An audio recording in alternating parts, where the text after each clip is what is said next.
BSc part third. आज अपन एक topic नया लेते हैं कॉम्प्लेक्स एनालिसिस के अंदर सिंगुलर पॉइंट। ठीक है, सिंगुलर पॉइंट। इससे पहले अपन ने एनालिटिक फंक्शन पढ़ा, एप्लीकेशन आपका कॉशी थ्योरम पढ़ा, एप्लीकेशन ऑफ कॉशी थ्योरम पढ़ा। ठीक है ना। उसी के बाद एक और पॉइंट है, एक और टॉपिक है सिंगुलर पॉइंट। इसको देखते हैं, विचित्र बिंदु। इस विचित्र बिंदु के अंदर अपन आइसोलेटेड सिंगुलरिटी पढ़ेंगे, काइंड ऑफ सिंगुलरिटीज पढ़ेंगे आज। उसी के अंदर ये सारी चीजें आज देखिए। आइसोलेटेड, सबसे पहले सिंगुलर पॉइंट। एक फंक्शन है एफ जेड। ठीक है, एक फंक्शन है एफ जेड। इस फंक्शन का जेड इक्वल टू ए पर, ये function Z equal to A पर एनालिटिक नहीं, ठीक है ना, तब ये जेड इक्वल टू ए, इस फलन एफ जेड का सिंगुलर पॉइंट कहलाएगा। ठीक है ना। यानी फंक्शन एफ जेड कुछ विशेष बिंदुओं पर वैश्लेषिक नहीं होता। ठीक है ना। ऐसे विशेष बिंदुओं को विचित्र बिंदु कहते हैं। ठीक है ना। फलन एफ जेड का जेड इक्वल टू ए क्या कहलाएगा? विचित्र बिंदु। क्यों? क्योंकि फलन F Z Z equal to A पर एनालिटिक नहीं है, वैश्लेषिक नहीं। ठीक है। इस चैप्टर में एक टॉपिक और है isolated singularity. Z equal to A, फलन एफ जेड का आइसोलेटेड सिंगुलर पॉइंट या आइसोलेटेड सिंगुलरिटी कहलाएगा, व्युक्त विचित्र बिंदु कहलाएगा, यदि इस जेड इक्वल टू ए के नेबरहुड में, ठीक है ना, इस फलन एफ जेड का कोई और सिंगुलर पॉइंट मौजूद ना हो। यानी एक ऐसा डेल्टा ग्रेटर देन जीरो के Z minus A less than delta greater than zero, इस नेबरहुड के अंदर फलन एफ जेड कैसा है? वैश्लेषिक। इस बिंदु जेड इक्वल टू ए के नेबरहुड में कोई और विचित्र बिंदु नहीं है, फलन एफ जेड वैश्लेषिक है। ठीक है, उस केस में जेड इक्वल टू ए फलन एफ जेड का आइसोलेटेड सिंगुलर पॉइंट कहलाएगा। ठीक है, जैसे मान लीजिए एक फंक्शन है F Z equal to Z square upon Z minus one Z plus three. ठीक है, यहाँ पर जेड इक्वल टू वन और Z equal to minus three, ये दोनों इस फलन एफ जेड के सिंगुलर पॉइंट है। ये दोनों इस फलन एफ जेड के सिंगुलर पॉइंट है। ये आइसोलेटेड सिंगुलर पॉइंट है क्योंकि जेड इक्वल टू वन के नेबरहुड के अंदर फलन एफ जेड का कोई और सिंगुलर पॉइंट मौजूद नहीं, इसके नेबरहुड के अंदर फलन वैश्लेषिक फलन। ठीक है, ऐसे केस में ये जो पॉइंट है जेड इक्वल टू ए, ये आइसोलेटेड सिंगुलर पॉइंट कहलाएगा। ठीक है, और देखिए काइंड ऑफ सिंगुलरिटीज।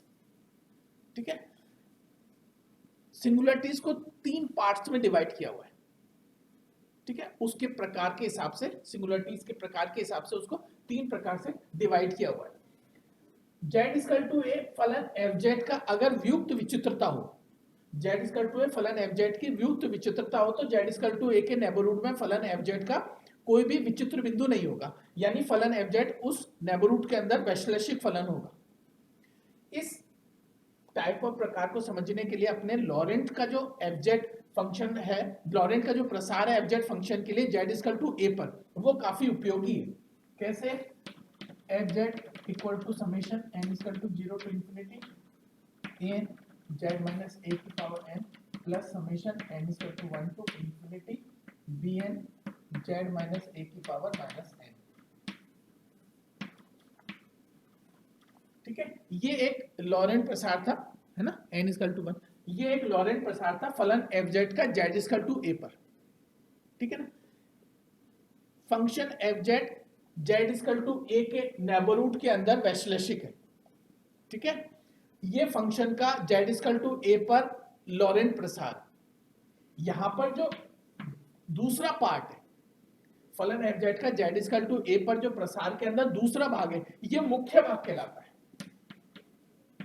ये क्या कहलाता है? मुख्य भाग। ये जो दूसरा भाग है, जो दूसरी सीरीज है, ये क्या कहलाता है? फलन एफ जेड का जेड इक्वल टू ए पर मुख्य भाग। इस मुख्य भाग के हिसाब से अपन ने तीन तरह की सिंगुलरिटीज अलग अलग डिवाइड की हुई। ठीक है, उसमें पहली जो कंडीशन है वो ये है कि यदि मुख्य भाग में कोई पद ना हो। ठीक है, दूसरा है यदि मुख्य भाग में लिमिटेड पदों, सीमित पदों, ठीक है। और तीसरा है यदि मुख्य भाग में कोई पद, सॉरी अनलिमिटेड पदों, अनिश्चित अनंत पदों,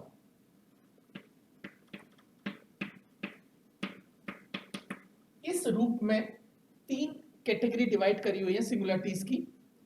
यदि मुख्य भाग में कोई पद ना हो, ये मुख्य भाग है, यानी z माइनस ए की नेगेटिव, जो z माइनस ए की ऋणात्मक घात का जो कोफिशिएंट है bn गुणांक, वो 0 हो। z माइनस ए मुख्य भाग के अंदर कोई सीमित पद हो, और यदि मुख्य भाग के अंदर अनंत पद हो, यानी इस सीरीज के अंदर अनंत पद हो, इस सीरीज में लिमिटेड पद हो, और इस सीरीज के अंदर कोई पद ना। इस रूप में अपन ने 3 कैटेगरी डिवाइड कर रखी है सिंगुलरिटीज की। उनमें पहला है यदि मुख्य भाग में कोई पद ना हो, ऐसी सिंगुलरिटीज को अपन अपने विचित्रता, रिमूवेबल सिंगुलरिटी, अपने विचित्रता,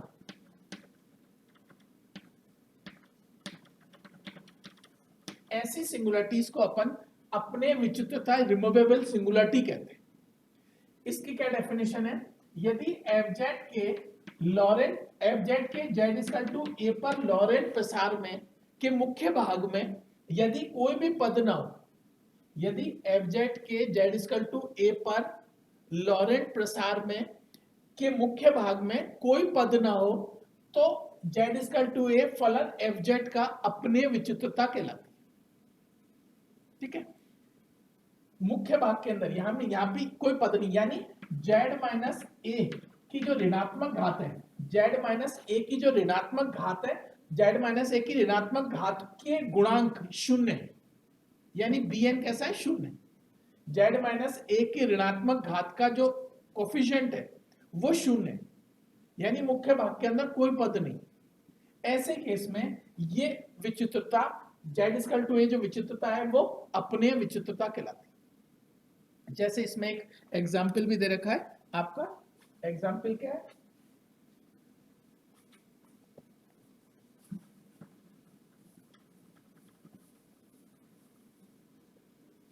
fz equal to sine z upon z, sine z upon z, ये एक फंक्शन है, ठीक है ना। z इक्वल टू 0 पर इस फंक्शन का जो लॉरेंट प्रसार है वो कुछ इस तरह से होगा कि 1 upon z minus z³ bye factorial 3 plus z5 factorial 5, ठीक है। तो ये आ जाएगा आपका 1 माइनस z² अपॉन फैक्टोरियल 3।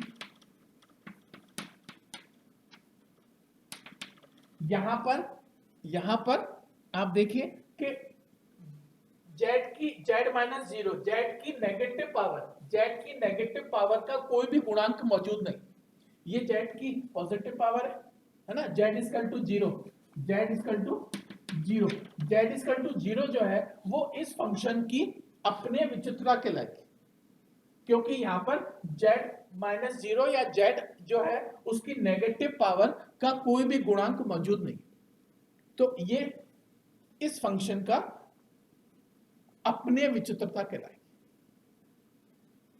ठीक है। और देखिए दूसरा है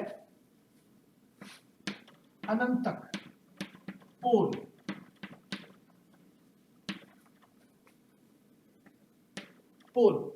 ठीक है। कोई भी जो लॉरेंट fz का z इक्वल टू a पे जो लॉरेंट प्रसार है उसके मुख्य भाग में यदि सीमित संख्या में पद हो, यानी z माइनस ए की ऋणात्मक घात का जो गुणांक है वो सीमित संख्या में, उस केस में ये जो सिंगुलरिटी है z इक्वल टू a फलन fz की अनंत तक कहलाएगी। यदि मान लीजिए n ग्रेटर देन m के लिए bn 0 है, यानी n के बाद के m के बाद के सभी bn 0 है, m के बाद के सभी bn 0 है, यानी इसके अंदर लिमिटेड पद है, अंतिम अशून्य पद है bn, ठीक है। तो fz equal to summation n equal to 0 to infinity an Z minus A की power M plus N is equal to 1 to infinity B M, है ना, जेड माइनस ए की पावर माइनस एन। यानी इसके अंदर अंतिम शून्य पद कैसा है आपका एम, बी एम, ठीक है, N greater than M, N के बाद के सभी बी एन क्या है, जीरो, ठीक है। तो इसके अंदर मुख्य भाग में सीमित संख्या में पद है, उस केस में जेड इक्वल टू ए जो है, उस केस में जेड इक्वल टू ए जो है ना, जेड इक्वल टू ए, इस फलन एफ जेड का क्या कहलाएगा, सिंगुलरिटी, यानी उसको कहेंगे अनंत तक, वो सिंगुलरिटी क्या कहलाएगी, अनंत तक पोल, ठीक है। इसको कुछ इस तरह से भी समझ सकते हैं अपन, और मान लीजिए कि F Z equal to summation N equal to 0 to infinity A N Z minus A की power N, sorry Z minus A की पावर एन, प्लस आपके पास है जो आपके पास है एन इक्वल टू 1, यानी B one Z minus A की power 1 plus, या इसको नीचे लिख लेते हैं, B one upon Z minus A plus B two upon Z minus A का स्क्वायर से लेकर के B M upon Z minus A की पावर एम, ठीक है। बी एम अंतिम शून्य उस सीमित संख्या में पद, यहां से 1 अपॉन जेड माइनस ए की पावर एम कॉमन लेते हैं, तो summation N equal to 0 to infinity A N Z minus A की power N plus M plus B one Z minus A की पावर जेड माइनस ए की power M, है ना, Z minus A की power आपका नीचे है Z minus ए, इसमें नीचे जेड माइनस ए है कितना, जेड माइनस ए की पावर ऊपर भी ले सकते हैं, चलो M minus 1 plus D two Z minus A की पावर एम माइनस 2 से लेकर के डी एम तक, ठीक है। अब अपन क्या करेंगे, 1 अपॉन जेड माइनस ए की पावर एम, और इसको मान लेंगे फाइव जेड, ठीक है, ये एफ जेड, ठीक है। यहाँ पर फाइव जेड जो है, यदि जेड टेंड्स टू ए, यदि जेड टेंड्स टू ए हो तो फाइव जेड का मान कितना होगा, बी एम, बाकी सारे जीरो होते जाएंगे, ये जीरो ये जीरो, बी एम क्या, अगर जेड टेंड्स टू ए हो five Z equal to B M, इसका मतलब है कि ये जो है ना, ये वैश्लेषिक है, इसका फाइनाइट मान है, ये वैश्लेषिक है जेड इक्वल टू ए पर, ठीक है। तो यदि लॉरेंट प्रसार के मुख्य भाग के अंदर अनंत पद हो, सॉरी सीमित संख्या में पद हो, ठीक है, उस केस में ये जेड इक्वल टू ए फलन एफ जेड का क्या कहलाता है, पोल। जैसे कोई एग्जांपल लेके देखें कि F Z equal to sine Z minus A upon Z minus A का क्यूब, ठीक है। इसको जब अपन खोलेंगे, इसको जब अपन खोलेंगे तो ये आएगा आपका F Z equal to 1 upon Z minus A का क्यूब और Z minus A minus Z minus A का cube upon factorial 3 and so on, इस तरह से आएगा। फिर जब इसको खोलेंगे तो यहाँ पर जेड माइनस ए का square minus Z minus A upon factorial 3, इस तरह से आगे। तो यहाँ पर देखिए कि जेड माइनस ए की ऋणात्मक घातों में एक पद मौजूद है, यानी यहाँ पर b1 0 है, b2 इक्वल टू 1 है, b3 0 है, इस तरह से आगे। इसका मतलब है कि यहाँ पर जेड माइनस ए की ऋणात्मक घातों का कुछ पद मौजूद है, सीमित संख्या में पद मौजूद है। एक चीज और है कि अगर कोई, एक होता है साधारण अनंतक और एक होता है दिक् अनंतक, यदि किसी का पोल एक है उस केस में वो सिंगुलर पॉइंट साधारण अनंतक कहलाता है, और अगर किसी का सिंगुलर पॉइंट 2 है यानी अनंतक 2 है तो वो दिक् अनंतक कहलाता है, ठीक है ना। यहां पर ये कैसा है, Z equal to A F Z का दिक् अनंतक, ठीक है ना। इस तरह से अपन देख सकते हैं कि अगर एफ जेड के लॉरेंट प्रसार के अंदर जेड इक्वल टू ए पर फंक्शन की सीमित संख्या में पद हो तो वो आपका क्या कहलाता है, अब क्या कहते हैं, अनंतक पोल सिंगुलर पॉइंट कहलाता है। ठीक है, एक और है तीसरा एक और है, उसके अंदर अनिवार्य विचित्रता, अनिवार्य विचित्रता। अनिवार्य विचित्रता में क्या है कि यदि लॉरेंट प्रसार के मुख्य भाग के अंदर, यदि लॉरेंट प्रसार के मुख्य भाग के अंदर अनंत पदों एफ जेड का जो लॉरेंट प्रसार है जेड इक्वल टू ए पर, उसके जो मुख्य भाग है उसके मुख्य भाग के अंदर अनंत पदों यानी जेड माइनस ए की ऋणात्मक घात का जो गुणांक है वो अनंत हो, ऐसे केस में जेड इक्वल टू ए फलन एफ जेड का अनिवार्य विचित्रता कहलाएगी। ऐसे केस में ये अनिवार्य विचित्रता कहलाएगी। इसका भी इन्होंने एक एग्जांपल दे रखा है, sine F Z equal to 1 upon sine Z minus A, 1 upon sine Z minus A, sorry 1 upon sine 1 upon Z minus A. जब आप इसका एक्सपेंशन करेंगे तो आप देखेंगे कि जेड माइनस ए की ऋणात्मक घातों का जो गुणांक है वो अनंत है, वो चलते जाएंगे, अनंत है। इसका मतलब है कि लॉरेंट प्रसार के एफ जेड का जो लॉरेंट प्रसार है उसकी जेड माइनस ए का जो लॉरेंट प्रसार है उसके अंदर जेड माइनस ए की ऋणात्मक घातों के गुणांकों का अनंत पद है। ऐसे केस में ये सिंगुलरिटी कैसे कहलाएगी, अनिवार्य विचित्रता, अनिवार्य विचित्रता। तो इस तरह से अपने सिंगुलर पॉइंट्स को 3 पार्ट्स में डिवाइड किया हुआ है, अपने विचित्रता, अनंतक और अनिवार्य विचित्रता। और वो किस तरह से डिवाइड किया हुआ है, एफ जेड का जो लॉरेंट प्रसार है जेड इक्वल टू ए पर, उसका जो जेड माइनस ए की ऋणात्मक घातों वाला जो सीरीज है ना, उस सीरीज को मुख्य भाग कह करके उसके अंदर जिस तरह से पद है उसके हिसाब से उनको डिवाइड किया हुआ है। ठीक है, आज इतना, कल अपन इसके आगे और देखेंगे।